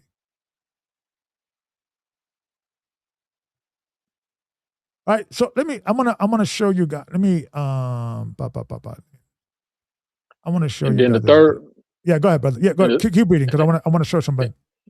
Okay, and then just to bring it out, where it says widespread acceptance, Catholicity, the book needed to be recognized and used as authoritative by the majority of the Christian churches throughout the known world. Now, it was a decision. When did the Most High need permission on what books need to be read to the people? That's ridiculous. Not. Hey, did one of the apostles quote this? If he did, is one of the apostles' students. If Claremont got taught by Peter, and he quoted, I believe he quoted 2nd Ezra, chapter 5, 30 something, right? And I'm going to go into that in another conversation in the future, go into more depth and specifically addressing the Apocrypha and where all the apostles quoted, Christ quoted, an early apostle. We're talking about, I'm only going to go maybe two apostles down, meaning if it's Peter, Claremont student, that's as far as it's going to go, 2 generations, that's it. Showing you that in early Christendom, because if Claremont quoted, that means he got that from who? Peter. I mean, Peter accepted the book of the Apocrypha. And see, they ignore the strong evidence because why? The Apocrypha doesn't go into their agenda, right? Their narrative, right? And I want to show you guys something, Rick, right? I want to show you guys something because these here these days now, they're waking up. They're waking up, and I'm sorry. Let me, because I know you had something, right? Let me add this real quick, right? Let me. No problem. I had to now. Okay, so let me show you guys something, right? This is a young man in the internet because now, what the powers that be are now afraid of, and this is the Pandora box that cannot reclose, is that young people be like, yo, this is interesting because why the Apocrypha is not part of the Bible again? Because let's think about this. The Russian Orthodox, the Syriac, the Ethiopic, Alexandric Church, they all accept the Apocrypha. It's part of their canon. But what it was ironic is that the only country that rejects the Apocrypha is the country that potentially was mentioned in the Apocrypha. Let me show you what I'm talking about. Fair use. Just chilling, reading the Apocrypha, the book they said don't read. And you know how they talk about the 10 lost tribes? Well, in 2nd Esdras chapter 13, verse 40, it's really all the way to 45. I'm going to just summarize it for you guys. So basically the 10 tribes were led captive into slavery by an Assyrian king. But they came together and said, nah, we don't want to do this. Remember, they were led in captivity because they didn't follow the law. So they went on a 1.5 year journey and they landed in a place called Athereth. Now, I don't know if I said that right, but let's look that up. Yeah, I said that all types of wrong. I don't know why I said a Z, but as you can see, it says another land. So Christopher Columbus was looking for a new world or another land. And when he stumbled upon that new world or another land he was looking for, it was already people there. The Mayans, the Indians, the Haitians. What if those people are the 10 lost tribes? So I'm just chilling, reading the Apocrypha, the book. So why is this important? Because it is ironic, Bob, it's very ironic that the only country that, okay, let me be fair. I want to be fair. When you look at academia in regards of where does academia believes Ashra is, they said we do not know. However, some people say this, some people say that, right? And one of the places in where people say, some people say is Europe, specifically like these British Israelite individuals, they kind of push like, oh yeah, the Ezra is Europe, and so forth, so on. So everybody has an agenda, and we have an agenda. But Christopher Columbus was who? Well, he was commissioned by whom? Rome, right? The Kingdom of Spain. They were all Catholics. Catholics. Read the Apocrypha. Columbus used the Apocrypha as a guidebook to try to say, yes, I'm telling you, we know we're India, but we could get to the India other side, and I believe we're going to find people on there because in the Apocrypha, in the Bible, it says an unknown land. I'm going to find that unknown land. And guess what? He found natives claiming to be Israelites. But we're pseudo. We're crazy for saying, yeah, I think we're Israelites. Now, we could be wrong. We could be half right. We don't know. But to say it is ridiculous to even think of that, Bob, ironically, you being biased. And it's ironic that you calling me biased because of my opinion, and I'm showing you scholarship after scholarship after scholarship. And all you're doing is quoting me an example that is even is unattainable, right? It's one of these things that, you know, he just got off the internet. And I'm going to find where you got that quote because I think I know where you find that quote. I'm going to find it and I'm going to show it, right? I think I know, but I'm going to hold that because like I said, a lot of guys like Bob, they come around our community thinking, meaning black and brown, thinking they're going to educate us because we're not that smart anyway. Right? So I want to also, in ending, address the last part that he addressed. Right? And this is the last part, right? So this whole thing about Second Ezra being a country, you know, listen, don't let white people like Bob trick you with their pretend intelligence, pretend scholarship. This is all pseudo. But I want to address the last part. Okay? Matter of fact, I'm not going to address it. I'm going to use only scholars and historians to answer this. Nubian and kingdoms of Cush were black, meaning they were the black. You can't use the word black for Israelites because it was the Nubians and the Cushites are the people you could associate with the color black. Okay, right? Jeremiah distinguished the difference in skin color between the Israelites, right, and the Cushites, right? And it's true. There is a distinguished color. And this is ironic, right? We have black people in America. Brother Ricky, you can you attend to this, right? This happens, you know, a lot with our community. When you have certain brothers that are darker than others, right? Light-skinned brothers, dark-skinned brother, right? You and I would be considered light-skinned brothers in comparison to other brothers, right? We're like brown skin, right?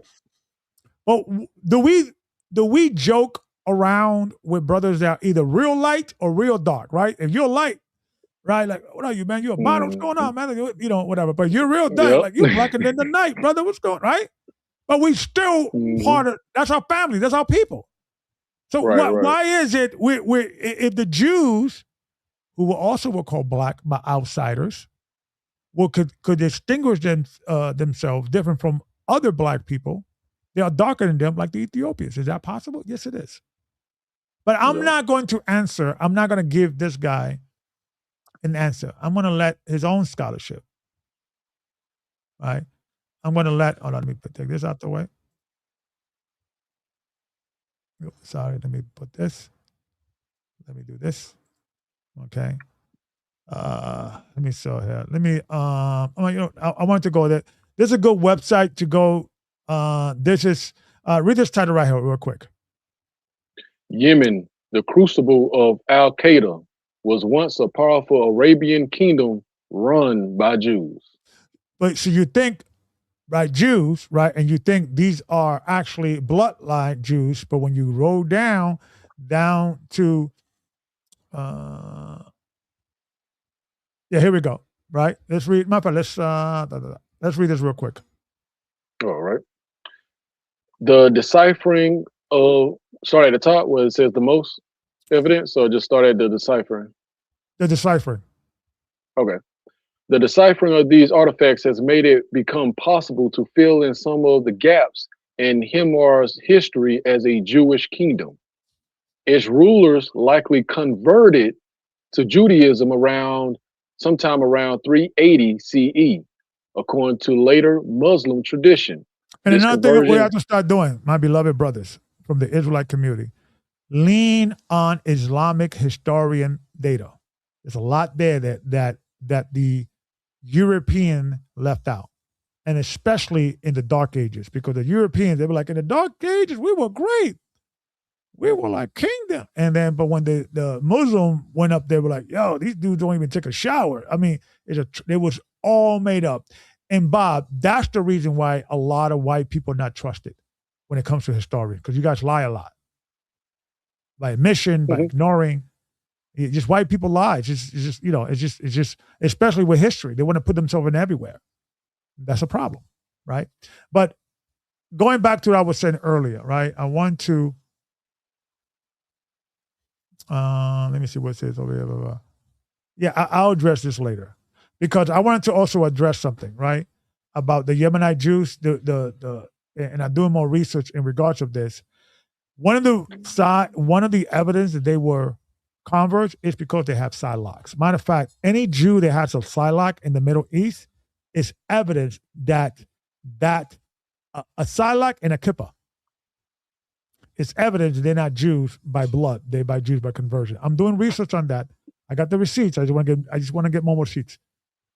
If they don't know what tribe they're from and they have a sidelock convert, that's a sign. I'm going to go into that. I'm going to go into the history of the debate on the interpretation of that lock and who won and why, and who, I'm going to go into that. Okay, so let me bring this up. Go ahead, sir. Hey, Elder, can we read that at the bottom? It says, at first, the Himmerite leaders seem to have been fairly reticent about their new religion. In fact, the strongest evidence. Okay, let me bring it up. Go ahead. Okay.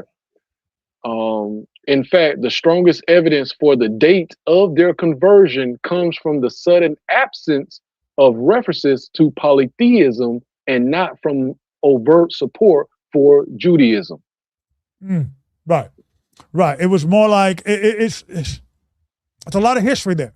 We have to unpack, because they're not teaching you this history in our schools, in our books. You got to look for them. Absolutely, you got to look for it. Absolutely. Anything else you want to read on that? We'll leave it down. Okay. So let me bring something out, because I want to bring something out that's important, right? In regards of the last statement this dude made, right? Let me just take all this out because I got so much here. Okay. So when you go to, let me go. Is it this one here? Yeah. No, this is not one to hit. I'm sorry. This is not one. This is not the one I'm looking for. Where is the one I put earlier in regards of, I put so many links that sometimes like, let me see what this says about the,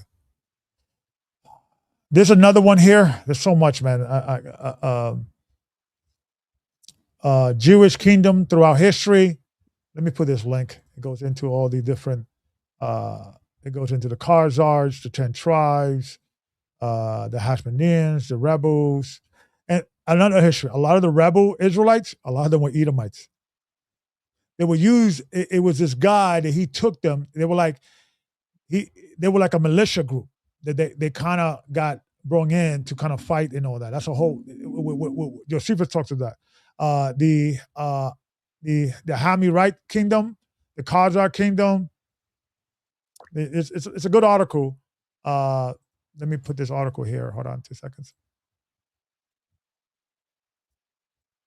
You know, we got to search these history because leave it up to these guys like Bob, we will never get this. We will never get it, right? But let me show you guys because I want to show you something before we end because I want to, and I thought I had it, but I thought, here we go. Right, because I want to address Bob's last question about the Ethiopian and why, because a lot of guys like Bob will use that scripture to show, see, the Hebrew Israelites were not black.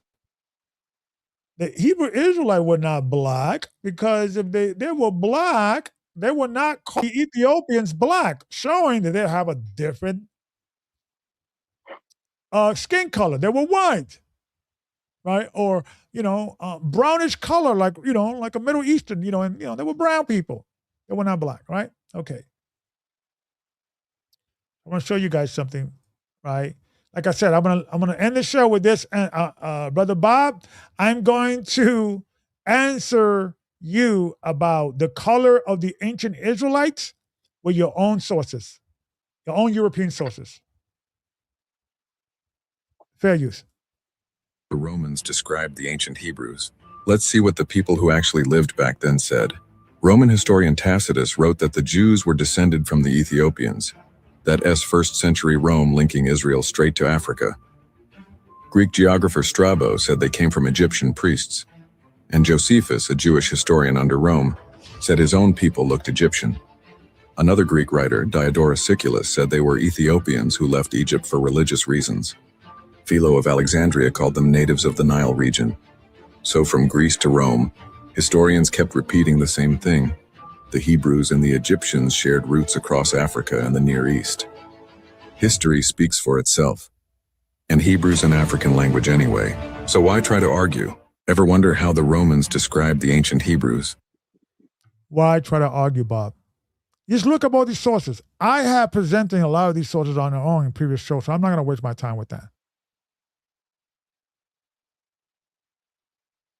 So just because the Jews point out the dark skin of the Ethiopian, which is the darkest skin in the world, right? Because you got different skin tone and different complexion at different times of the world, that the same racial groups can be or can have, right? It's not a situation that just because they're dark skinned this is light skinned that and our people or people in general sometimes just make fun of each other complexion or make fun of each other's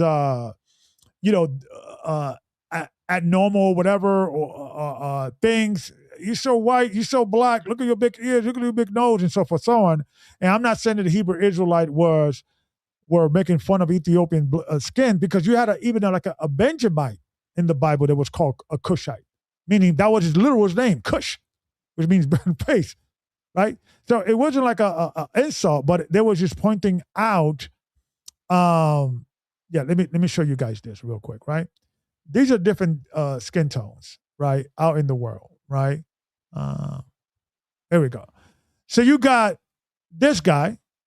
He will be considered today in America black. Hey, Bob, the man who I'm calling Bob, I don't know your name. I think that's like Brother Ricky and my complexion. My That would cousin. be light. Right. That, I got a cousin that has complexion. Is he black? That's why I don't like that term black, because it's just, it doesn't mean anything. Right? And you got darker complexion, like this reddish brown. This is more the complexion that you see a lot of the Israelite being described, ruddy, like David. Then you have like a more brown in skin, more golden brown, right? And then you got what they call dark brown or chocolate brown. And last but not least, right? Ethiopian black, which is called blue black, because it's a high dosage of melanin with these brothers. These are the original Ethiopians. So if a brother that looks like this, right, is commenting about the skin color of people that look like this, right? Is it a thing that now they're two different races? They're not, that means that this guy, that means this guy is a white guy? A Middle Eastern person?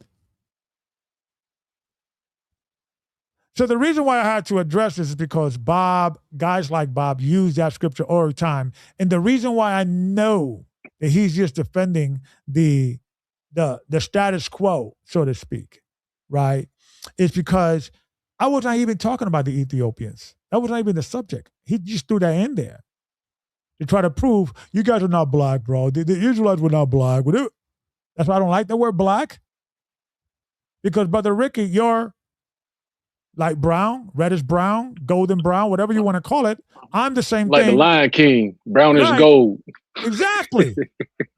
So I think every brown person, every black person should start saying, I'm a black, I'm brown. It's just because I think that thing is just a negative. It's like they think that every single historical person in history, like if they're described black, right, they have to look like this, like these brothers here.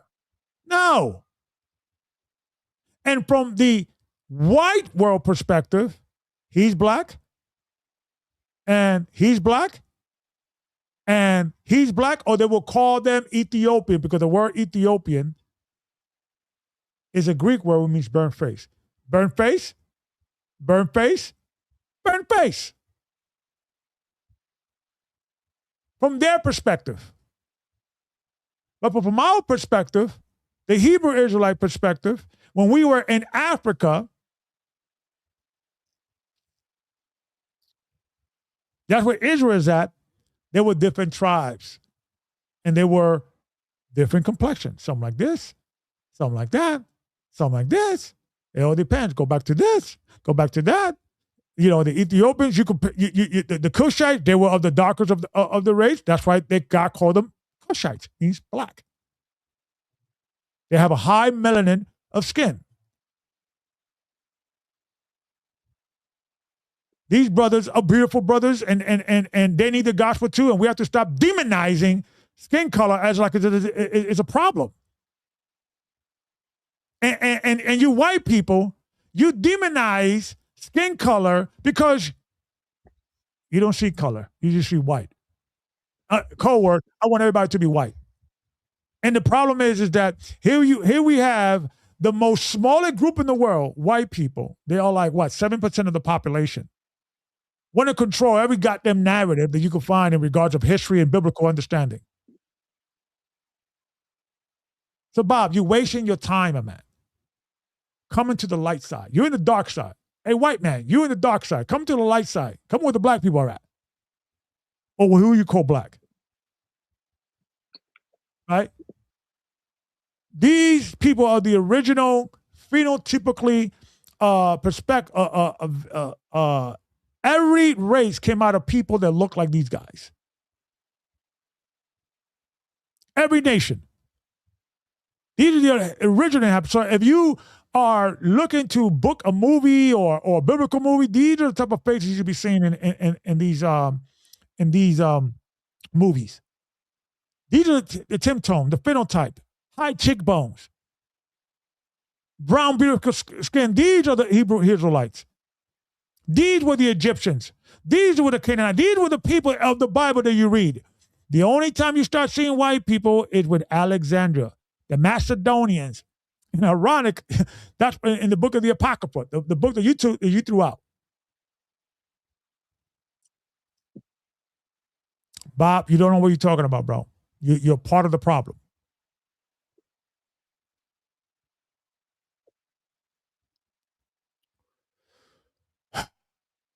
Can the real Jews please stand up?